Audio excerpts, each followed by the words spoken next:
seasonal pattern. Right. Seasonal pattern is maybe kind of obscure. It's not clear. Oh, okay.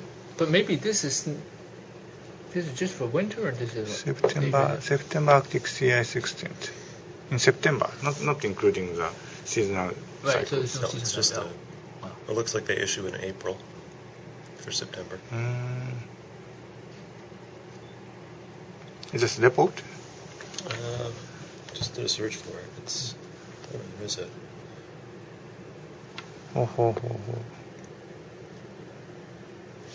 Canadian service contribution to the September. Okay, I check this one. Okay. Yeah. Yeah, so that because the model what I'm going to explain is using accumulated temperature and precipitation data sets to explain the crop yield. Yeah, but it's sort of like annual data, right? Annual data. Yeah. So that's a tricky part, because when you do anything annual, you're averaging. Like if you have a relationship X and Y, right? X and Y, then if you have a nonlinear relation, right, say over daily scale, the data is like this, right? If you do monthly and seasonal or annual, you resample from this, and then the X versus Y over the, so this is daily, and this is like seasonal, right? It begins to look like a Gaussian. Right? Gaussian. Yeah. So even originally like this, it becomes a Gaussian because of the central limit theorem. If we average a lot of numbers, it becomes a Gaussian distribution. So that takes away the advantage of a nonlinear method. We'll model this data, and we just need a linear method. So that's why when we try to apply this to like seasonal data, it doesn't make very much difference between the nonlinear and linear. No, some of the linear method is actually better because it's simpler, right? Because if you actually only have a And how about the global warming one? We have not applied a lot, but we could. Temperature continues to rise. So. Yeah. Well, that's what Carlos is trying to do, right? He's trying to downscale and then extrapolate into future climate, right? So the nonlinear method, you need a lot of data. So if you have a lot of ensemble, then you have many realizations. You could then also Carlos-san tell me about the software and MATLAB. Yeah. So maybe when I return to my countries, I try learn to use MATLAB. Yeah. So if you want to manipulate, I think MATLAB is still better than Excel. Excel would be hard to. MATLAB is quite easy to use, but these guys use other things like R. And also the German guy, he also provides me a very important information about the publication. Okay. And list of the publication. So maybe I read through that list when I return to the country. Yeah, you should feel free, because you're funded by Japan. You don't need to, have to work with us. Like if you come here, you met somebody interesting to do collaborative work. Feel free to do whatever you want. Thank you very much. And Alex-san, he's also very kind to me. He provides me various kind of information. And this September, the end of this September, I will attend the conference entitled ice, related to the ice in Niigata. And there I'm going to give a talk about the Arctic flow and the sea ice extent. And Alex-san provides me extreme events of Arctic flow events from starting in 1949 to 2006. 48 to 2009.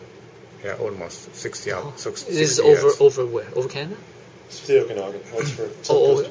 Okay. Right. And I'm now comparing with that time daily data. That's a daily data set. And sea ice extent and snow extent data is a weekly data set. Okay. So I have already developed starting from 1991 to 2006. So comparing with during this period, I'm trying to compare with extreme events. And he gave me a paper related to the Arctic flow extreme events with food production in Okanagan River, Okanagan Basin. So trying to figure out some kind of relationships between this. So that must be very interesting for me. So I give a talk about this. Thank you.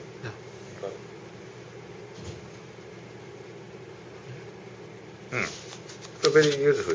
This time I'm very much appreciated for your kind support.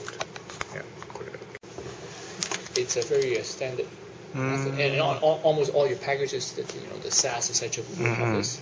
Canonical correlation. Okay, I check this. Canonical. Yeah. It's something like panel data.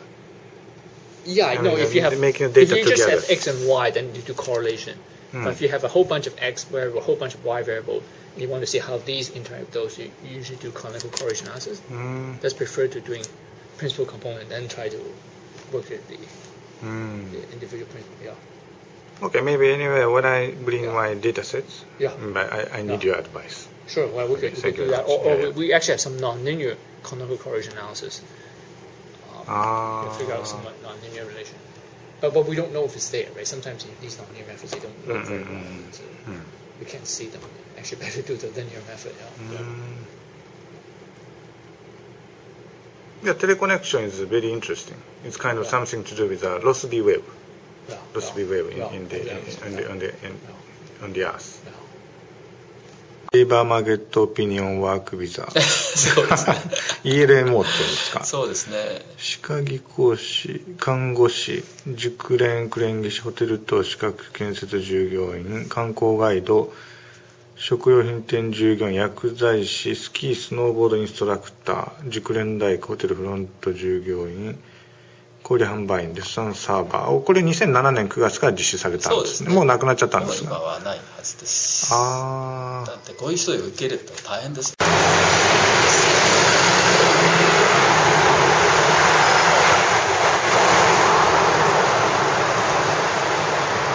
のログソンストリートです。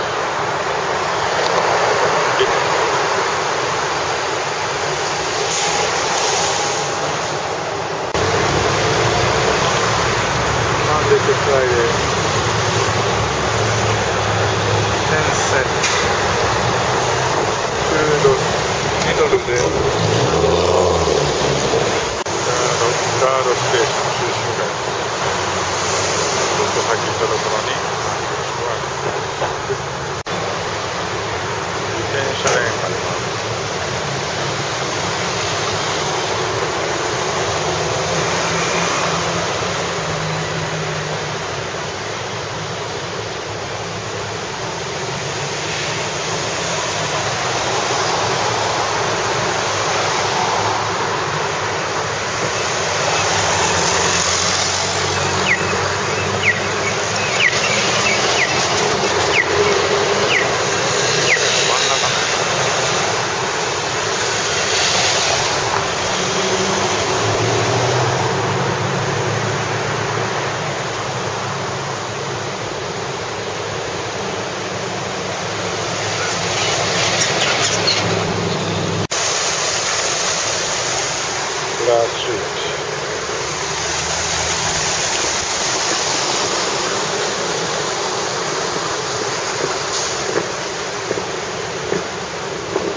これが